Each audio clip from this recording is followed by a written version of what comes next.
one of the first memories I have with a camera in my hands was in Disney World. My dad works in the television industry, and he was always recording things. He had this big old camcorder, and I remember him handing me the camcorder, and I just stood there and I filmed the Tree of Life, and that's it, and that's all I remember. Because the number one thing, and the reason that I would say anyone looking to get into cinematography, honestly, even beginning directors should shoot film for at least 3 projects. Because it really makes you learn to be intentional and economical about the ways that you're shooting. And I'm very, I think, specific when I say make friends. Like, don't network when you're just starting out. Make friends.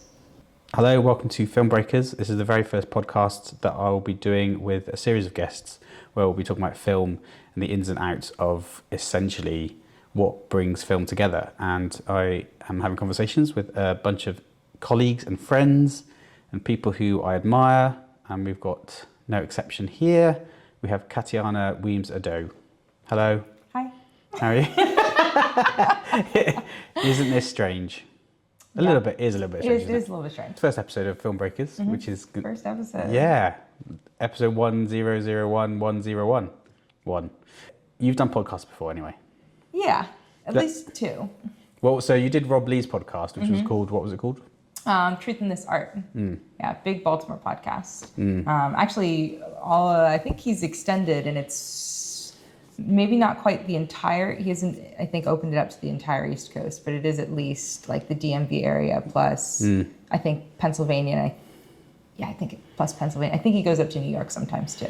I think for the purposes of our listeners or viewers, I mean, there's a little accent there. You're definitely from a different country than the UK. I would say. Who would have guessed it? Yeah. Who would have thunk? but like you are from the States, obviously. Yeah. And but you've lived here for how long? How long have you been in the UK? Oh, it's only been 2 years. I've only been here for 2 years. Okay. Yeah. Do you feel settled? Yeah. Yeah. Yeah. I feel very settled. I love London.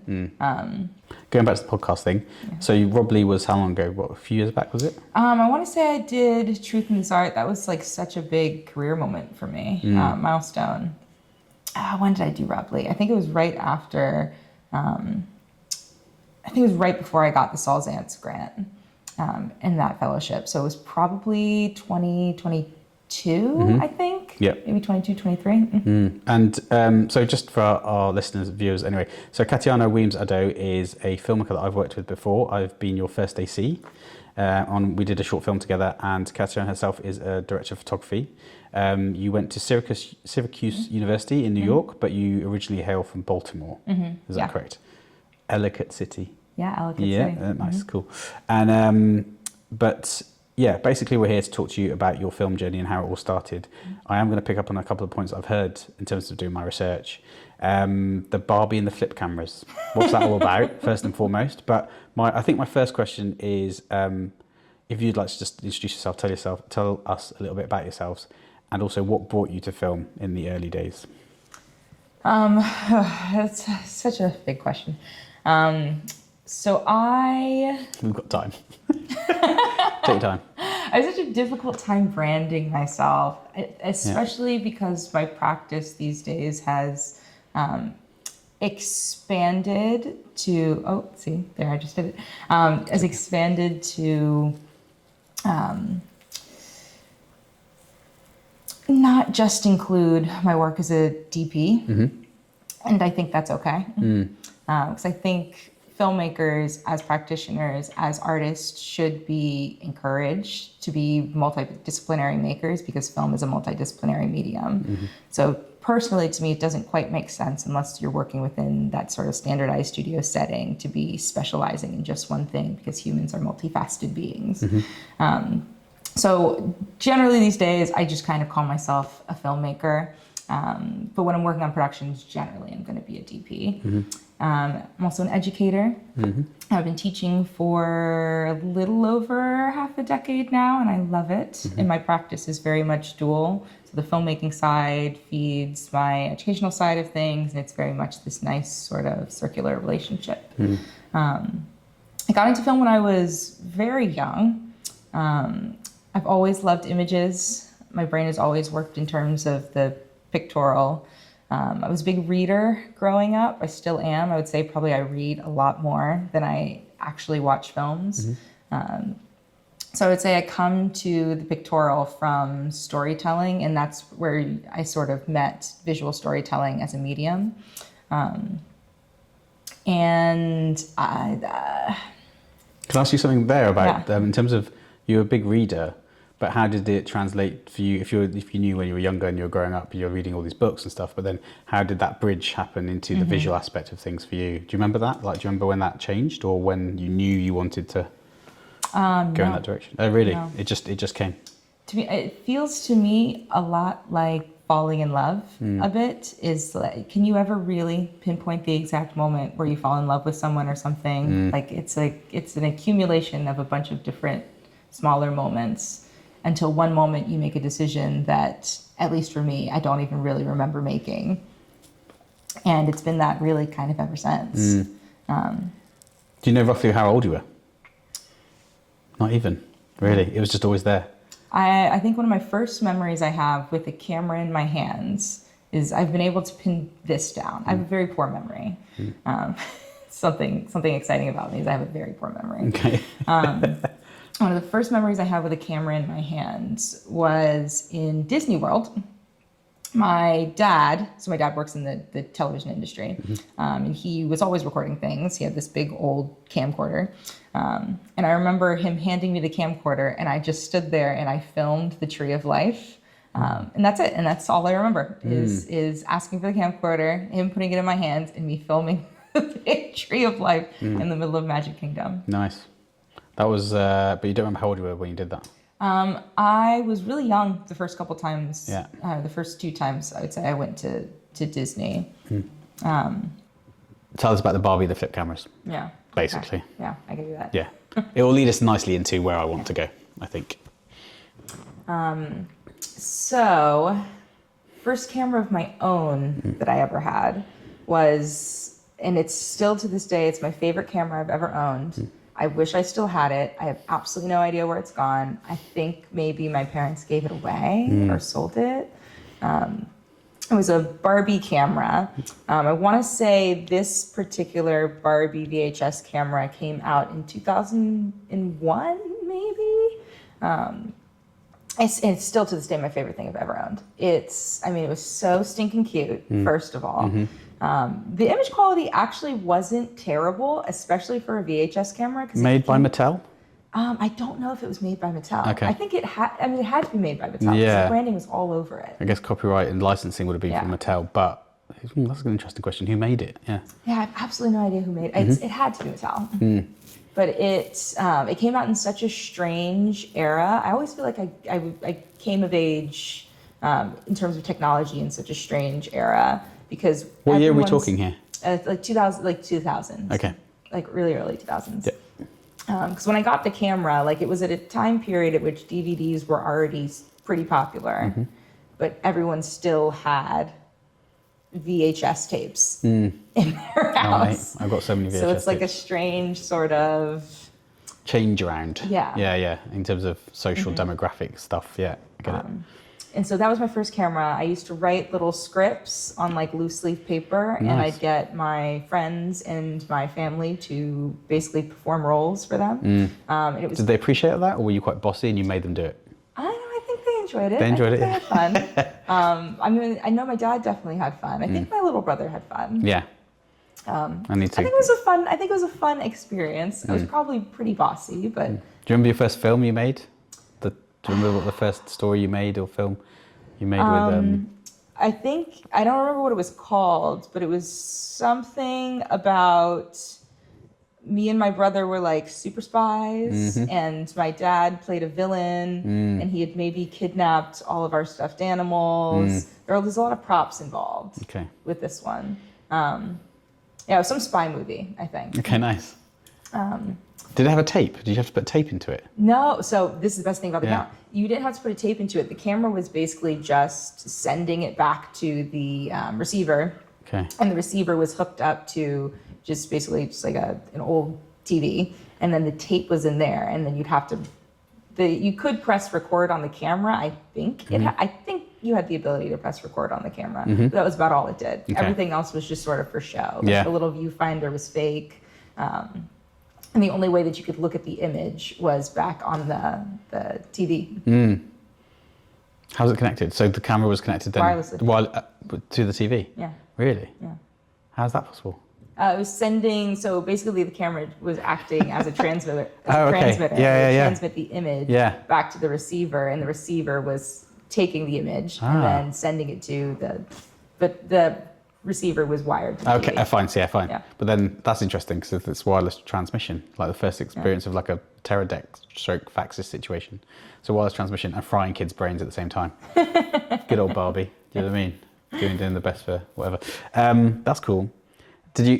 What did you? Was the aesthetic of the image quite good, or? I mean, it was just like a home video. Yeah, Basically quality. Yeah, fine, wicked. And then I remember hearing about the flip camera. Now I remember they were literally cameras that. No, they didn't flip open. Oh. The name is a misnomer because it was just like a rectangle. Yeah. It's like a rectangular block. I do That had vaguely a remember little them. tiny screen on it. Yeah. It was popular for all of 0.2 seconds before it was very quickly replaced by other things.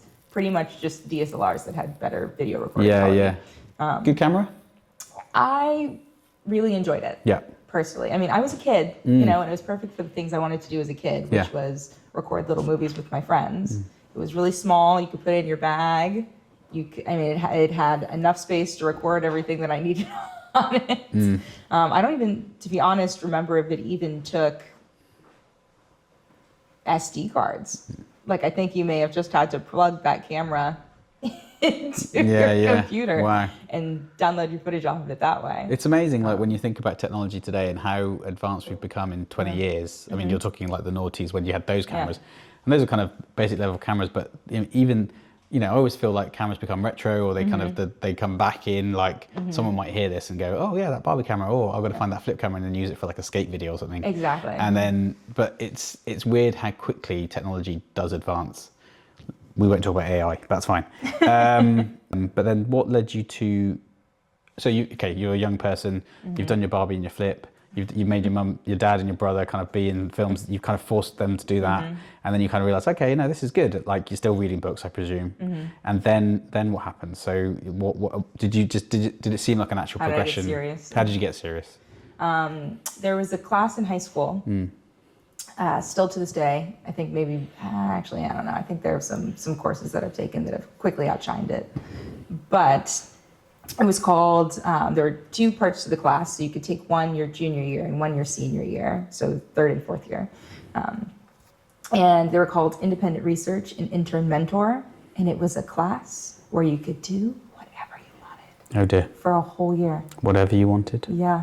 As long as you could like back it up with, you know, like you basically have to propose a research project. Right. And that's what you would spend the year doing. And I loved stuff like that when I was younger. So basically you just come up with a curriculum for yourself, and there was a teacher. It was a GT class, so it stands for gifted, talented. Basically it's like, it could stand in for like a college credit. And there was a teacher that was sort of there checking everyone's projects along the way. She would check your progress. At the end of the year, you'd have the opportunity, if your project was good enough, to go present at the conference. But really, I mean, you could do whatever you wanted. So This is high school years. This is high school, Yep. yeah. So I'm like maybe like 15, 16. And my first year for independent research, I did, I want to say that was, oh no, I did a project. This is so strange of me. I was really interested in collective memory, specifically in terms of the Vietnam War. How are we representing this atrocity, but in cinematic fiction? I was really interested in, so I did, that's what I spent the year doing, is I did a ton of research. And I thought I might want to go the film history route. And then my senior year, I had a placement with someone who worked in TV in the area. And my project was all about, that year, the French New Wave and auteur cinema. And I basically did like a little bit of like a mishmash where I was interning with this woman at her station, her TV show. And then I was also working on my own short film. that I put in the submitted to the. It's like there's like a county film festival for high schoolers. This is all between the age of 16 to 18, something like that, is it? Right. Somewhere in Yeah. And then my research project was, I think I was something linking, so you can see my memory. No, it's good, it's good. Something linking, I think actually maybe I was deconstructing the ways in which I was making my film and how it connected to what the French filmmakers were doing during the new wave in the 60s.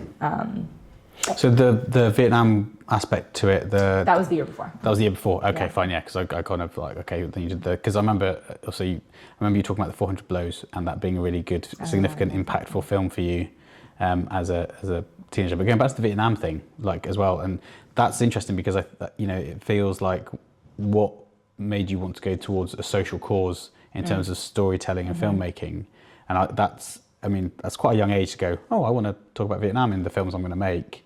I mean, politically, that's quite a contentious point, I think, in America. Yeah. And did you do research on like Apocalypse Now or Platoon and things like that? And did you find it very satisfying to do that project, essentially? Oh yeah, I really enjoyed doing that project. Yeah. It was really interesting to me because I don't get to do a ton of film writing these days, just because my practice is situated elsewhere, very much in like the practice sphere.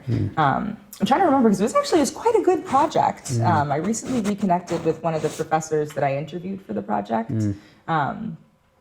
His name's James Rollins. He teaches down at Met, actually, in Brighton. He runs Brighton Rocks. Oh, okay. Yeah. That film fest. Right. He's wonderful, but I emailed him recently. I was like, "Do you remember me? I interviewed you when I was like 16." Yeah. He was like, "Yeah, I remember that research project." He was like, "That was like over a decade ago." Yeah. So how That's are great. you doing? But I digress. I loved doing that project. Yeah. Man, I wish I remembered more about it. I have the binder of all of my research and like the big paper that I wrote at the end of it, but I couldn't tell you. And then after that particular project and then doing more sort of French New Wave, your education seems to start at that point and all the rest. But then you went to Syracuse University. So I guess this was all in Baltimore previous to going to university. And then Syracuse, what was the discipline at Syracuse University? What was the course? So Syracuse was a film production course. It was their 4-year undergrad. It was, I think it still is quite a good program. They were on the top 25 list. Nice. For a couple years. Boop, boop. Boop, boop, Yeah. Syracuse. I still love Syracuse. Yeah. They have their issues, but every institution has their issues. How does Syracuse compare to New York, which is in upstate New York, right? How does that compare to Baltimore as a place? It's colder. It snowed a lot there. I had a big giant puffer, like one of those big coats that goes all the way past Down to your ankles, knees. yeah. Absolutely freezing. That's kind of like film industry standard anyway, whenever you're on set, so yeah. And then, so Syracuse, New York, can you tell us about the course and a little bit about that?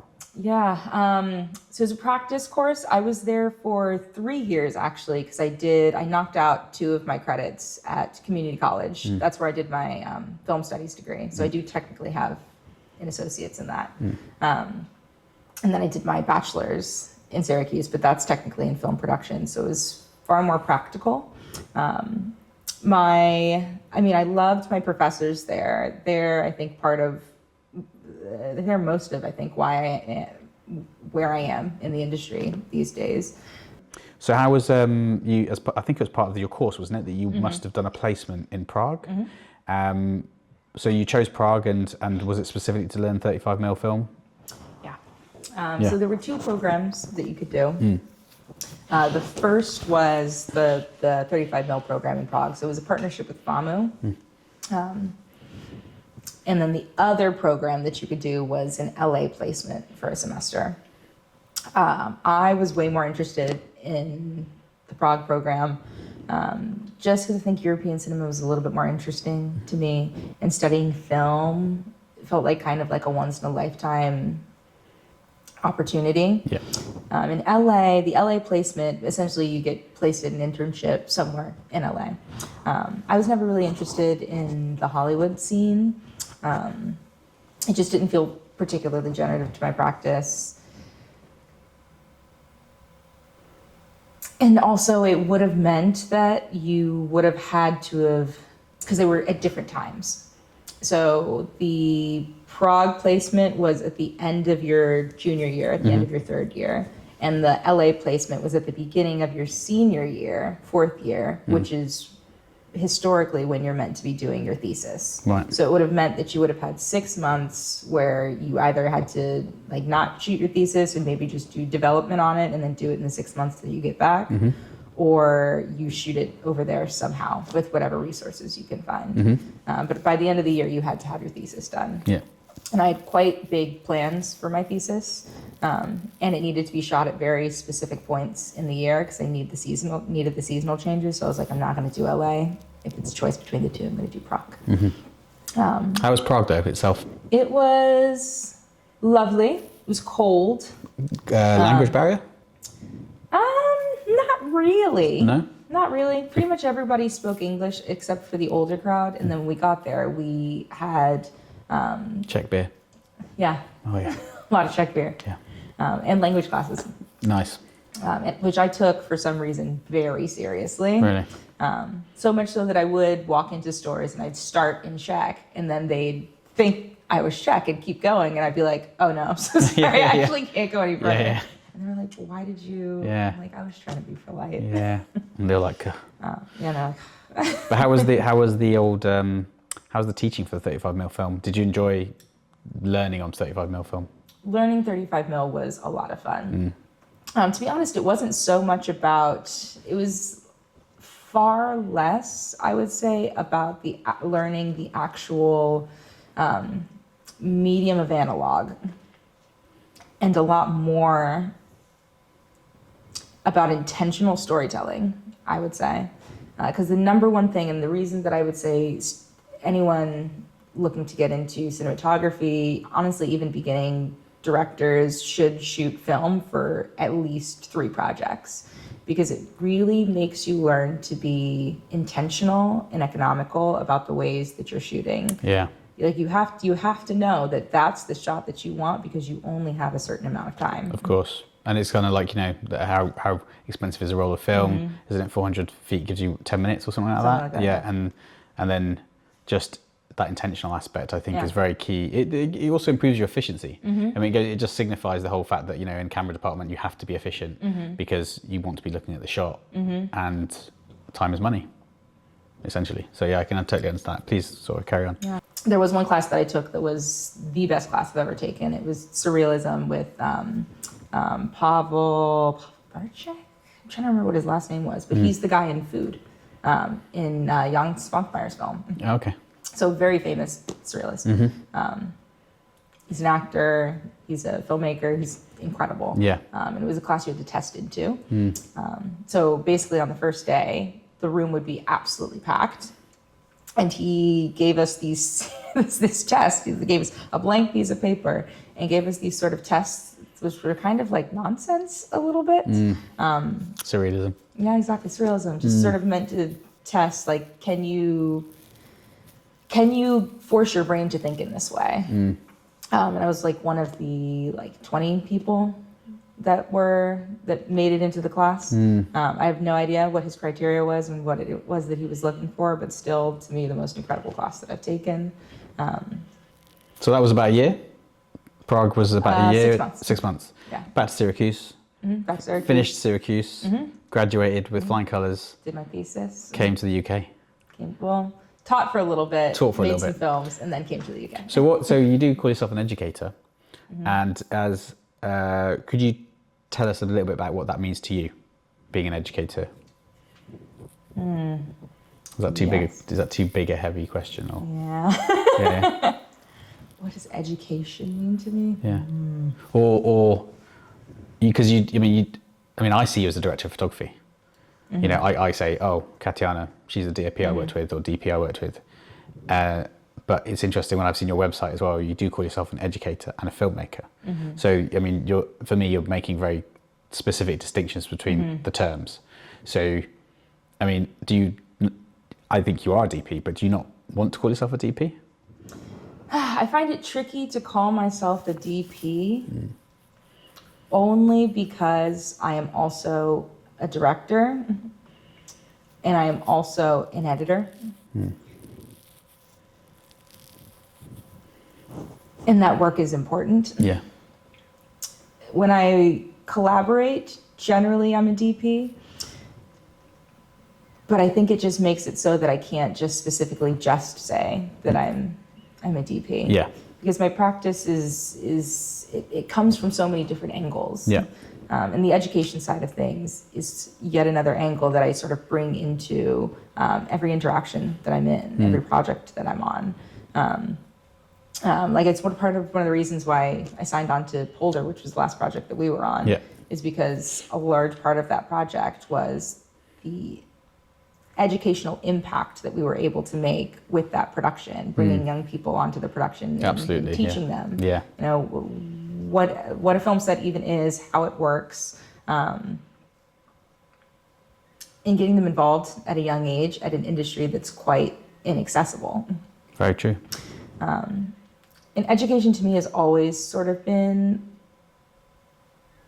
a door, I would say, in the sense that it was the thing that made it so that I had access to certain places.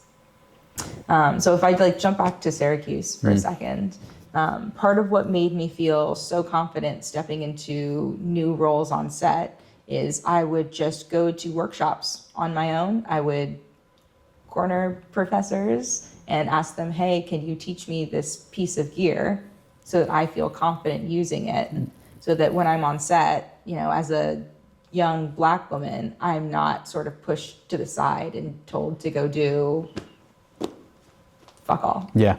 That leads me nicely into the question that I was going to ask about, have you, being a sort of a Black female filmmaker, across all your experience in terms of all the countries you've been to, could you tell us about some of the challenges that you faced considering that, you know? So I would say the challenges are always the same challenges. Better or worse, I don't know if it's something I really even bother to focus on because it's bad and has always been bad. My method of approaching things has always been to make Black films with Black people for Black people. And I think there's power in that. I think there's a lot of power in making work within a diasporic community for that diasporic community. I mean, we're talking about community filmmaking here, and honestly very similar to what what is the manifesto? Third Cinema. Third Cinema in Mexico. Okay. They're talking about in terms of community-based filmmaking, making films for the people, with the people, meant to be aimed towards a form of liberation of some sort. But I mean, in terms of specific challenges, I mean, it's the same, you know, economic barriers. And then those economic barriers, it's just, it all just kind of trickles down, really, is like, do you have the funding from anywhere to be able to go and make a film? Or like once you get to mid-career, do you have X, Y, and Z film background? Well, if you don't, it's probably because you didn't have funding to be able to make those films in the first place. Like, have you directed a feature already? Well, no, because I didn't have funding to make a feature already. So it's just kind of stacks up against you, really. I think funding can also be political, isn't it? Sort of like, it is. And I think, you know, where the money's coming from, it very much determines what the stories get to be told. And I think one thing about you when you say community, I think from my background, obviously I'm an Asian filmmaker, but I think that it's important to, if you have a story to tell, let's at least try and give people access to tell the story you want to tell. And then let's think about the money. It's almost like the money comes first, and then therefore this is the slate of content we're subject to as such. But how do you know whether we're going to ever make a film that can hit the cultural zeitgeist or something like that, you know? And I think that's part of the challenge. But I think being, you know, Viva la Revolution and all that kind of stuff, you know, it's part of the challenge. of being a filmmaker. That's how I feel. Yeah. But maybe, do you feel similar, or, and I don't want to put words in your mouth, but essentially... No, but I do definitely feel similarly. I mean, it's part of why, you know, I've been doing so much work with this manifesto axiom. Because most of the leg ups I've got in the industry have come from other people of color. So that's, I mean, like right there is the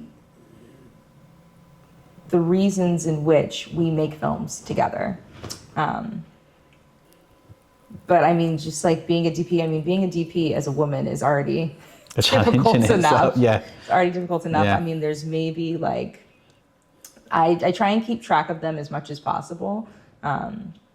Like in terms of working DPs that are on like TV shows and features mainly, I want to say there's like 5 or 6, maybe 10. 10 I think is a stretch. Known working Black female DPs in the industry. I mean, Kira Kelly's like killing it right now. But I'm like, it's a struggle to think of more than that because there are so many barriers. Janiska Bravo. But do you think do you think it's changing? I feel like there's always hope, but is it too broad a question to say what needs to be changing enough for it to make more of an impact, do you think? There needs to be this different system. I mean, trying to push forward for change in a system that's not designed for you, it's just going to cause heartache. Yes, there's this Jean-Luc Godard quote that I point back to every now and then, where he describes this idea of being trapped in the fortress, which I think is very similar to what it is to be attempting to work within a system that is not made to work for you. As you kind of end up in this cycle of you are trying to do labor and attempting to change the system, but within that process, that system is changing you, and you end up trapped inside of it and just another vehicle that the system uses, right? So you're saying you can never get out of the system. Yeah. Because the system uses you, but the idea is to try and change the system, maybe expand it. Who knows? Or not use the system. Or not a different system. But that's even trickier to. Yeah, I can see what you're saying. But you find that is the case in terms of a particular challenge. You'd say as a filmmaker that you experience that more often than not. Yeah. But it's part of why I developed Axiom. Yes. Is there's got to be a different way of doing things. Just for listeners, actually, can you tell us what Axiom 24 is? Because I don't know I'd like to know more about it anyway. So what is Axiom 24? So it's a manifesto that I developed when I was studying at the Royal College of Arts, doing my MFA. It's a document that formalises my filmmaking practices in an attempt to reach toward a circularly collaborative, care-oriented way of making. So essentially, all of the tenets were developed after speaking to, I want to say a group of like 20 filmmakers about their experiences in the industry. I did a lot of reading on old film manifestos, which, to be honest, all really focus on the film object rather than the actual way in which we make the films, the process of making the films. And really, it's trying to imagine what an industry might look like that everyone that supports and cares for its practitioners, essentially. Right. Okay. So it's almost like it's about support. It's about supporting the filmmakers, maybe through the process, and obviously maybe holistically having a reward from it in that sense. Is that what Axiom does? Things I wanted to ask you. I wanted to talk to you about the tone of your films, and a visual aesthetic. I've got 2 more questions basically. Okay.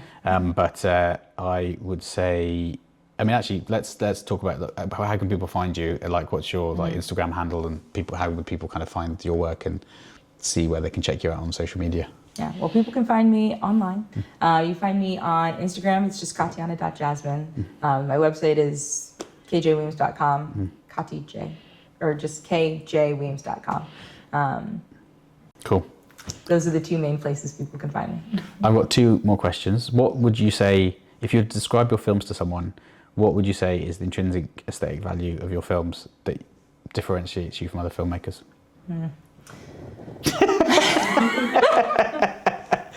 I'm winging it. I'm just winging it now. Do you know what I mean? I'm just totally winging it.